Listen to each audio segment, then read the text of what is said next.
Saudações, meu irmão, minha irmã. Bom saber que você está desse lado. Continuamente vamos partilhando a palavra do Senhor e crescendo no conhecimento do Altíssimo. 1 Coríntios, capítulo de número 10, é o estudo reservado para hoje, onde, como título, para a nova versão internacional, nós temos exemplos da história de Israel. Porque Paulo está a dizer, está a alertar os irmãos de Coríntios para não esquecerem-se daquilo que aconteceu aos antepassados, para não se esquecerem tanto da bondade que Deus manifestou com os antepassados, bem como o comportamento que esses mesmos antepassados demonstraram diante da bondade de Deus. Olhamos para o versículo 4 e lemos o seguinte: e beberam da mesma bebida espiritual, pois bebiam da rocha espiritual que os acompanhava, e essa rocha era Cristo. Paulo está a elucidar os irmãos de Coríntios que Cristo sempre esteve no princípio de todas as coisas. Ademais, era Cristo mesmo a rocha da qual provinha água, ou provém água que os nossos antepassados beberam. Era Cristo a testificar a água da vida, a rocha inabalável, a rocha firme, a pedra angular. Era Cristo presente. E Paulo está a atualizar os irmãos para conscientizá-los então dos tempos atuais e da bondade de Deus que nunca mudou. Olhamos para o versículo 7, que antecede o 5 e o 6, onde Paulo apresenta o desagrado de Deus com a maioria do povo de Israel. Lembra, meu irmão, minha irmã, que todos aqueles que saíram do Egito, nasceram no Egito ou não, foram para lá mais velhos e foram escravizados, morreram e depois geraram durante esses 400 anos, todos acabaram por morrer, restando apenas, dentre os que passavam os 18 anos, Josué e Caleb. De resto, toda aquela população, todos aqueles nossos antepassados que se colocaram contra a vontade de Deus em rebelião, murmuração e inconformidade com as leis do Altíssimo, acabaram por ficar para trás. Por isso, Paulo no versículo 7 está a dizer: não sejam idólatras, como alguns deles foram, conforme está escrito, o povo se assentou para comer e beber e levantou-se para se entregar à farra.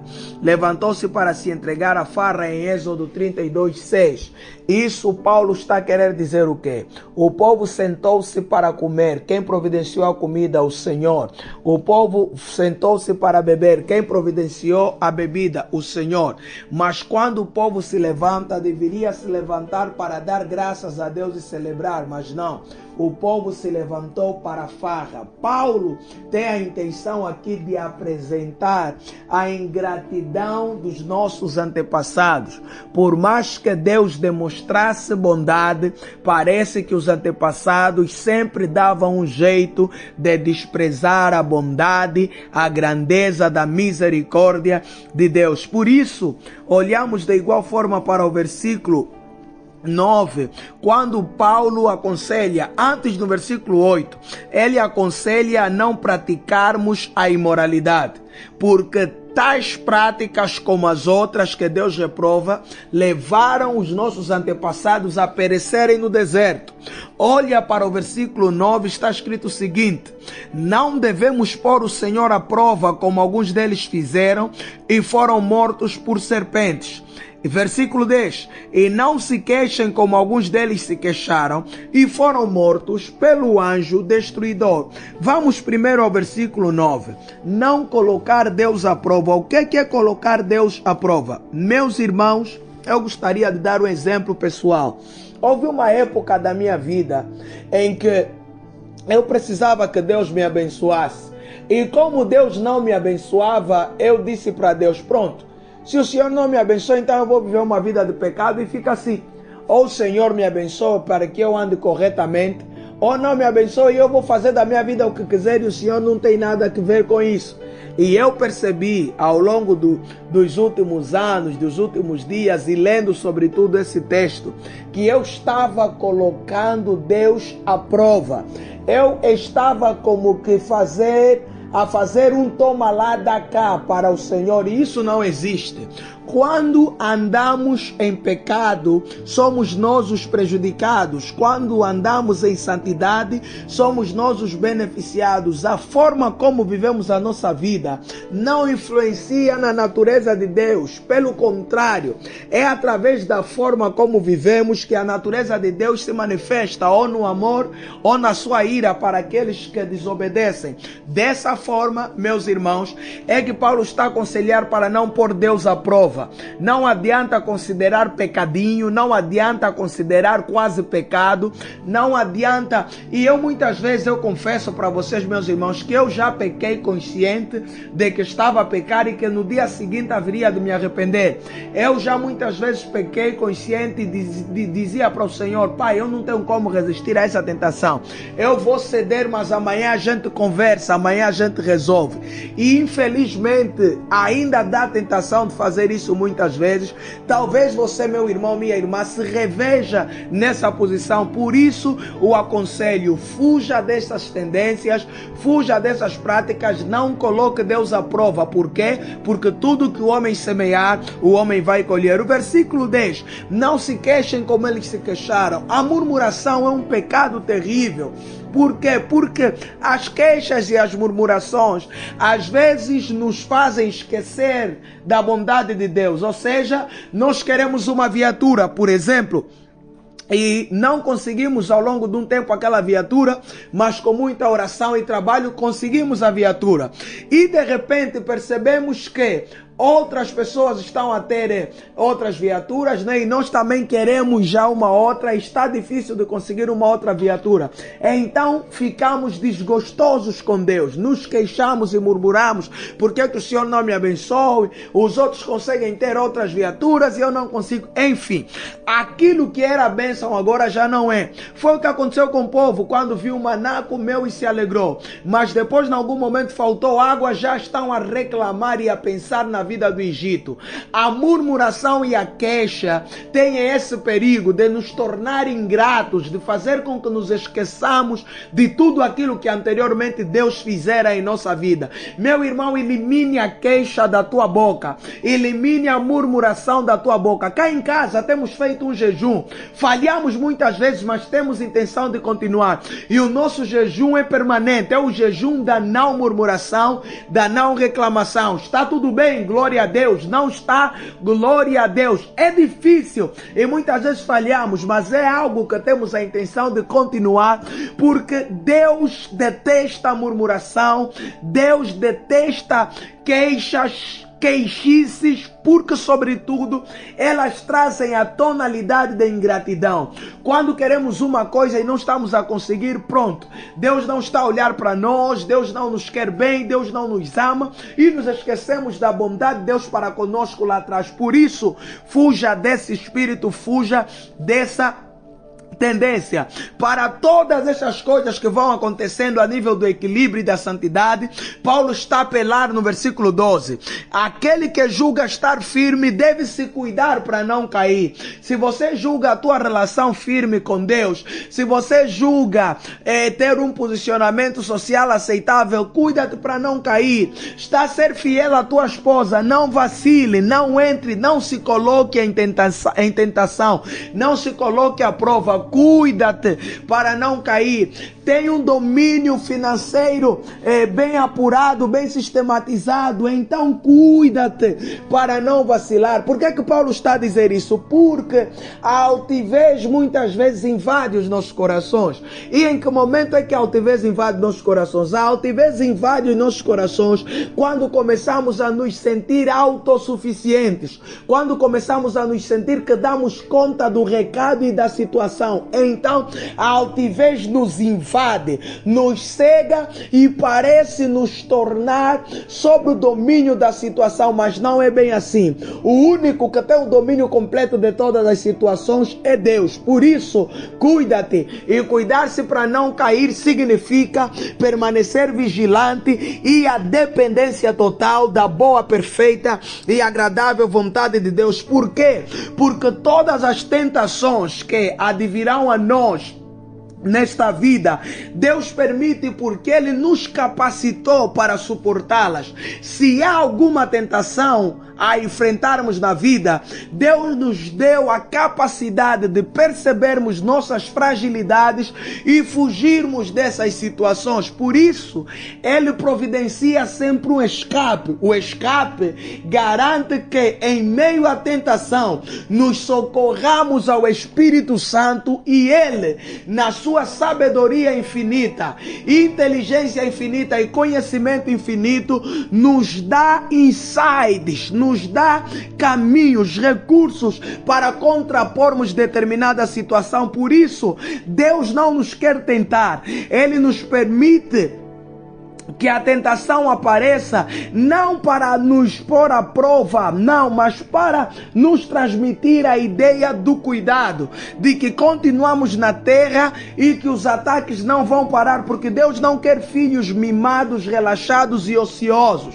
Deus quer filhos vigilantes de forma permanente, soldados sempre empunhando a espada, prontos para o combate. E olhamos para as festas e as idolatrias de que Paulo fala, que vão sendo descritas do versículo 14 até o versículo 22. E o versículo 21 e 22 nos chamam a atenção, por isso passo a ler. Vocês não podem beber do cálice do Senhor e do cálice dos demônios. Não podem participar da mesa do Senhor e da mesa dos demônios. Porventura provocaremos o ciúme do Senhor? Somos mais fortes do que Ele? O que Paulo estava a falar? Que o povo queria viver na mistura. O povo queria viver um momento do lado de Deus e outro momento do lado de Satanás. Há alguém que gosta de mistura e esse alguém é Satanás. Satanás não se importa se cedermos 90% da nossa vida para Deus e 10% para Ele. Ademais, Ele não se interessa nem que apenas para Ele for 1%, porque Ele precisa apenas dessa margem para semear a sua podridão, o seu lixo, a sua treva e assim nos contaminar por inteiro. Por isso, meu irmão, tome noção disso, tome noção deste aspecto, por favor. Não vacile, não provoque ciúme do Senhor, não se contamine. Está num propósito de oração, permaneça no propósito. Não procure casas escuras, brancas, claras ou verdes. Procure simplesmente a casa do Senhor para resolver os teus problemas em oração, porque qualquer outra coisa fora dessa é de prática maligna. Eu quero lembrar a vocês de alguém que está lá no Números 23, no livro de Números 23, que estava a ter esse tipo de práticas, associar Deus e demônio e juntar os 12 e fazer uma coisa boa. Isso não existe, chamado Balaão. Balaão foi destruído por quê? Porque era profeta e medium ao mesmo tempo, estava perdido, caiu no sincretismo religioso e acabou destruído pelo povo de Israel. Então, meu irmão, cuida-te para que você não caia nessas práticas. Essas práticas quer dizer, você não pode ler a Bíblia e ao mesmo tempo permanecer com a vontade e o desejo de querer se masturbar. Você não pode viver uma vida intensa de oração e ao mesmo tempo querer viver uma vida intensa de farra. Não dá certo, não há mistura nisso. Você terá que se posicionar. Olha que, levando a vida dessa forma, Satanás ganha. estranha, porque para Deus não há mistura. Ou você é dele por completo, ou você absolutamente não é. Por isso é que o apóstolo está a dizer: tudo é permitido, mas nem tudo convém.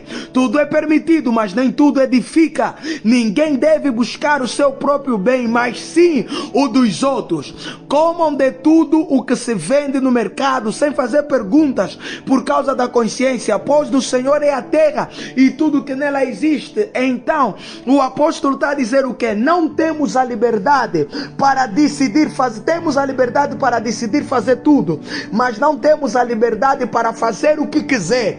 Nós podemos decidir o que fazer, somos livres, mas em Cristo Jesus nós recebemos um catálogo, um manual, uma orientação que nos diz o que podemos e o que não podemos fazer. Deus não roubou a nossa liberdade, pelo contrário, Ele orienta a nossa liberdade para que essa nossa liberdade não se constitua pecado, não se constitua destruição para nós mesmos. Por isso, precisamos estar vigilantes, buscando constantemente a vontade do Senhor. Agora olhamos para o versículo 29, isto é, da consciência do outro, não da sua própria, pois que minha liberdade deve ser julgada pela consciência dos outros, é o que Paulo está a dizer. E Paulo aqui está a falar de cedência, tolerância. Se você olhar para o versículo 27, ele diz: se algum descrente o convidar para uma refeição e você quiser ir,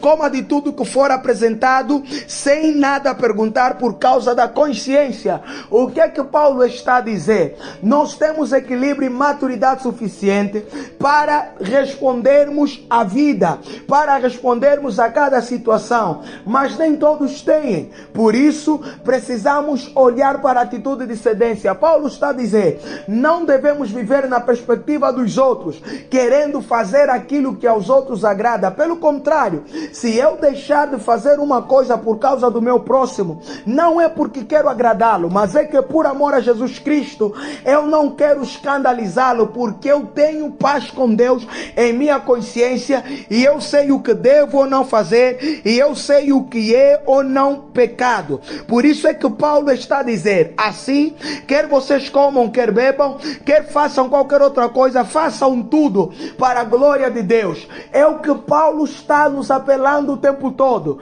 Não é nossa vanglória, não é para nosso aplauso, nem é para nossa estima, é para a glória de Deus. Por isso, não nos importamos de deixar de fazer alguma coisa de que gostamos, só para que Deus seja glorificado. O mais importante é que em meio a tudo que fizermos, o nosso Deus seja glorificado. Vai comer, faça para a glória de Deus. Vai beber, faça para a glória de Deus. Vai celebrar, faça para a glória de Deus. Certifica-te de que todas as tuas ações sejam desenhadas para render glórias e louvor ao único que é digno de receber a honra e a glória, a força e o poder, ao Rei eterno, imortal. Ele é invisível, mas é real. Que a tua vida seja uma ministração de louvor para o Senhor. Por isso, Paulo conclui: também eu procuro agradar a todos de todas as formas, porque não estou procurando o meu próprio bem,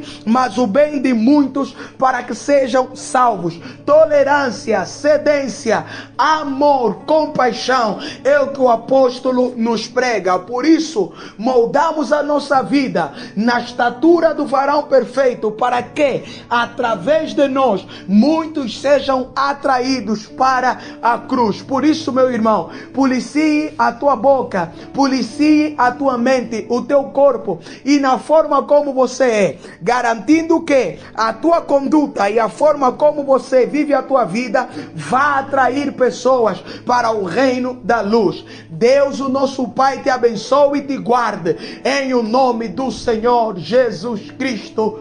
Amen.